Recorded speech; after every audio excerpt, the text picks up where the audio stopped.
The following episode may contain sensitive material, including descriptions of violence, sexual assault, or graphic descriptions of injuries to victims. If you feel you may be triggered by such material, please consider this before accessing our content. To access trauma counseling or services, please speak to a trauma specialist.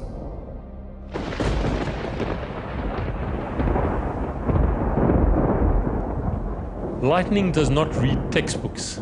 Lightning does not necessarily have to strike the highest object. It was so quick, I could literally not do anything. It was just whap.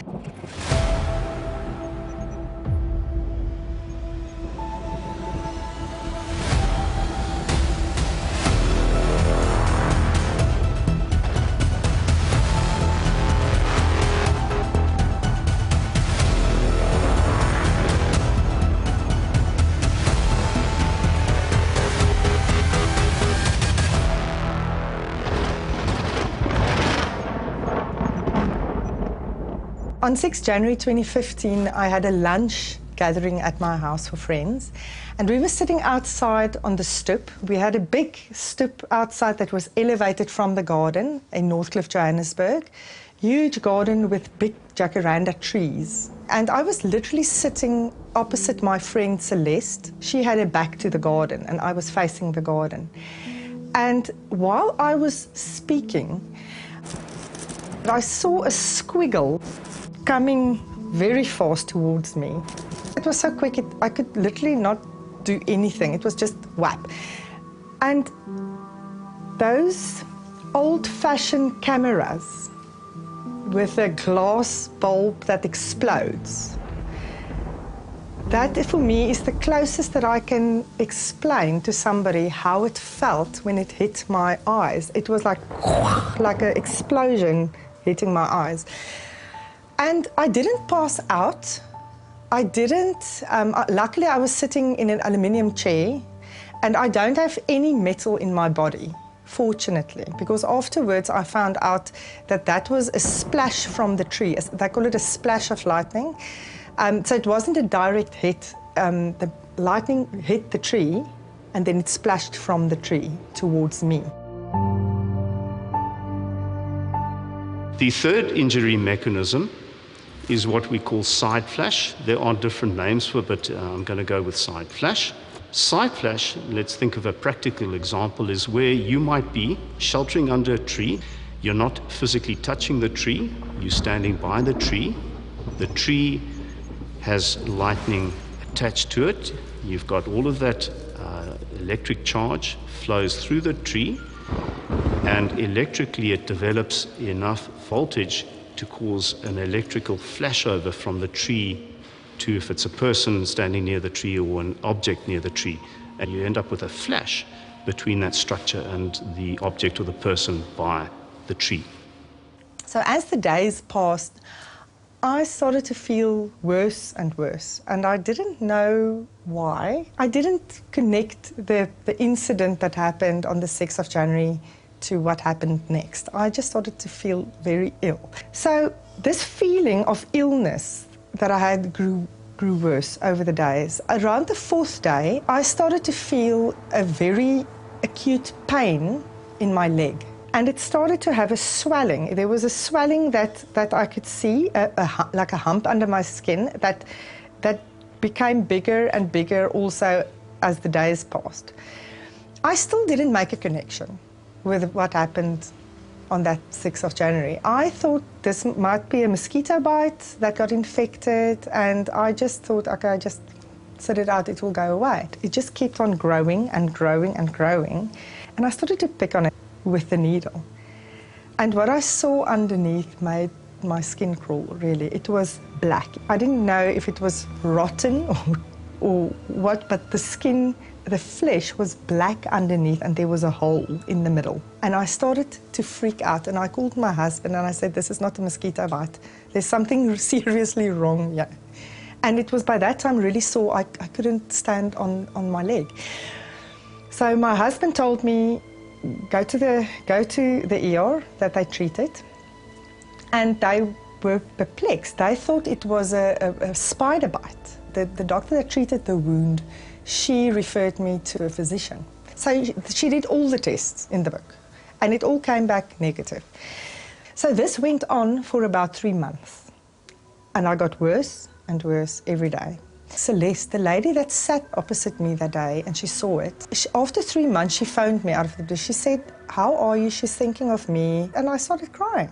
And I said, "I'm not okay." And I told her the entire story of all the doctors that I've seen and the people taking the test, and nothing shows. It just shows nothing. And then I realized that this thing that I had on my leg it wasn't a spider bite, it was charred. The black flesh that I saw was charred flesh. There was a hole that came through, that the hole in the middle was where it came out. So for the first time it really made sense to me, because the lightning came in through my eyes, hit the back of my neck, and went on the right side of my body through and exited at the bottom of my right leg at the front.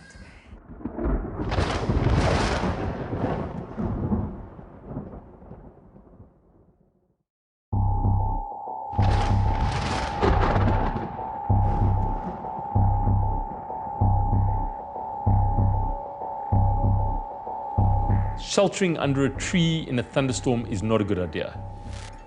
You will die by means of the third mechanism of lightning strike, known as side flash or side splash. In other words, lightning will strike the tree, a lot of the energy will be dumped on the tree, and some of that energy will discharge off the tree onto you. Internally, one may find fluidity of blood. The blood is dark and fluid and oozes off the table. Internally, one may find petechiae, which are dot-like hemorrhages found in the fissures of the lungs or on the epicardial surface of the heart. Under histology, one may find a wavy-like pattern of the heart fibers. And then if the victim survives and dies several days or weeks later, one may find other findings, such as intramyocardial hemorrhages, bleeding within inside the heart, or kidney failure, a phenomenon called acute tubular necrosis. These are the long-term complications of an acute lightning strike. The sixth mechanism of lightning injury is what is known as lightning explosive barotrauma. This was discovered by myself. Around lightning's luminous channel, there is a blast wave. The lightning channel is 30 to 50,000 degrees centigrade, which is about the heat of the surface of the sun. This superheats the air around the channel, and by means of Charles's law causes expansion, and this air expansion positive pressure wave decays into sound, which we know as thunder. One can hear thunder from as far as 25 kilometers away. So one is dealing with a significant amount of pressure and injury. This explosive barotrauma-like effect causes bomb-like effects on its victims. Barotrauma is the additional, more recently documented injury mechanism that Professor Ryan Blumenthal put a lot of thought into. And against all of the other injury mechanisms, it's the one that's least connected electrically, because it is actually a physical, it's an explosive or a pressure wave that causes the injury. And I think the important thing to remember we talk about thunder and lightning. Lightning is, it's an intense event, and we talk about a large amount of energy, and you can liken it to a bomb exploding. But that very intense event results in a pressure wave. There was a pathologist called T.K. Marshall who investigated most of the explosion victims during the IRA period in Ireland. And he came up with a triad called Marshall's triad. Marshall's triad involves punctate abrasions, lacerations, and contusions.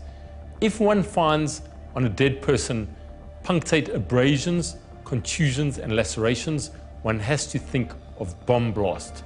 This is classic forensic pathological teaching. Strangely enough, I was finding Marshall's triad on lightning victims. This made me wonder could there be an explosive barotrauma component to lightning? Furthermore, I was discovering signs of bomb blast on lightning victims, such as ruptured eardrums, tattooing, secondary missile formation, tearing and tattering of clothing, ruptures of shoes, and a phenomenon called pneumomediastinum, which is air behind the sternum. And I wondered, could lightning have a blast wave effect around it? For 8 years, I investigated the possibility that lightning has a bomb blast effect. This is now known as the sixth mechanism of lightning injury.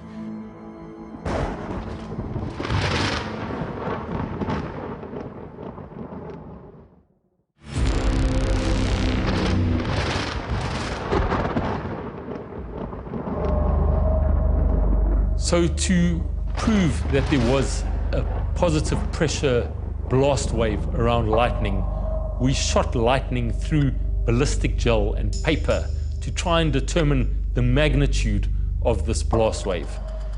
One needs at least 100 pounds per square inch for a human to fragment or disintegrate.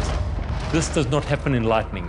So we determined that the blast wave must be less than 100 pounds per square inch. So one of the tricks was how do you, and I think we would certainly love to, if there was something we would like to spend more time on, is actually doing further experimentation on this. And the intention is you can get into a lab and, from a scientific point of view, reproduce a certain level of explosive force and make a measure. And this could be used in a forensic context to try and document or try and further understand what may have happened. And due to the fact there is a whole literature of bomb blast, what pressures are needed to cause what types of injuries. For example, one has this amount of pressure which can cause an eardrum rupture, or this amount of pressure which can cause pneumomediastinum. We could determine from the bomb blast literature what pressures are induced by a lightning strike. So we know that, for example, 70 pounds per square inch will rupture an eardrum in a bomb blast. Therefore, when we see a ruptured eardrum on a lightning strike victim, we know that that victim must have been exposed to 70 pounds per square inch from the lightning blast.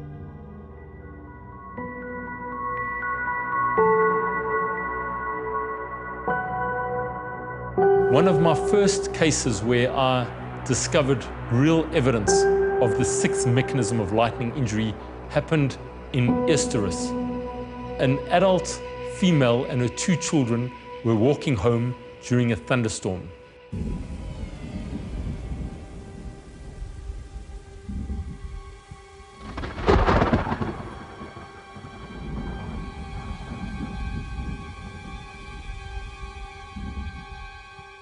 Lightning struck the jacaranda tree and, by means of third mechanism, splashed or flashed off the tree and hit the woman.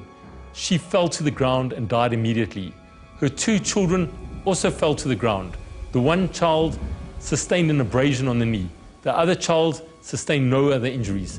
Both children were kept home from school for several days afterwards and were examined afterwards and showed no complications or aftermath.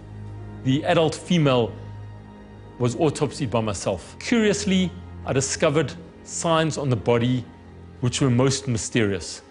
This woman showed signs of tattooing. She had secondary missile formation on the skin of her legs. When I examined this secondary missile formation, this shrapnel injury on the legs, I discovered small pieces of concrete embedded in the skin to a depth of about 2 to 3 millimeters. Further examination of this scene showed an explosion of the concrete pavement.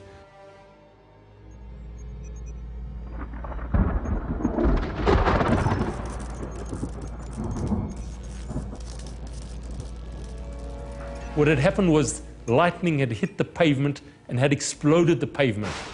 This exploded pavement formed secondary missile injury, small pieces of concrete embedded in the skin of this woman. And I could actually determine how far her legs were apart. And I could actually determine where the lightning struck and how far her legs were apart due to the phenomenon of shadow injury. Her one leg shielded the other leg by means of shadow injury, causing shrapnel to hit the outside of the leg and the inside of the other leg. So I could determine exactly how far apart her legs were when the lightning struck. And this was one of the first ever evidence of secondary missile phenomenon due to explosive lightning barotrauma, lightning striking a concrete pavement and exploding the pavement. Other findings of barotrauma included ruptured shoes and tearing and tattering of clothing. Fascinatingly, the clothing tears and tatters in the regions where it is most weak. So strangely enough, the seams are actually the strongest part of clothing because it has been sutured tight, whereas the part of the clothing furthest away from the seams is the weakest part of the clothing, and it is there that the clothing tears and tatters. Interestingly, synthetic fibers melt, whereas your natural fibers more likely tear and tatter.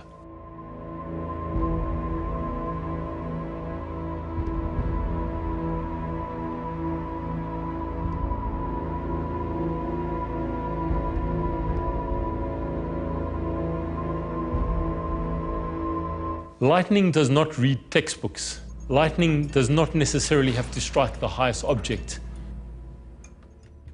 Some people in Southern Africa believe that lightning is a bird, and they believe that it's a bird that dives down from the sky to eat a particular lizard that sits on a tree. It's a little blue-bellied lizard. Other people think that the hammerkop bird is the herald of lightning. And then in an old book that I found in a bookstore, there's a lovely story called Bedoli the Ox. The book was published in 1948, and it claims that this is an old Xhosa folk tale. It's of a young guy who went out with all the other young guys to take care of the cattle in the veld, and they warned him and said, there's a terrible storm coming, we must go home. But he didn't feel like going home, and then the storm came and he was terrified, and he took out his musical instrument and sang a beautiful song begging the lightning bird to spare him and his cattle. And suddenly the storm cleared up, and there was this beautiful bird that you can see on this picture. And the bird said, I liked your song so much that I'm going to spare you and your cattle, and I'm going to give you a magic white ox. And then at that moment, the magic ox came out of the water, and that was Bedoli the ox.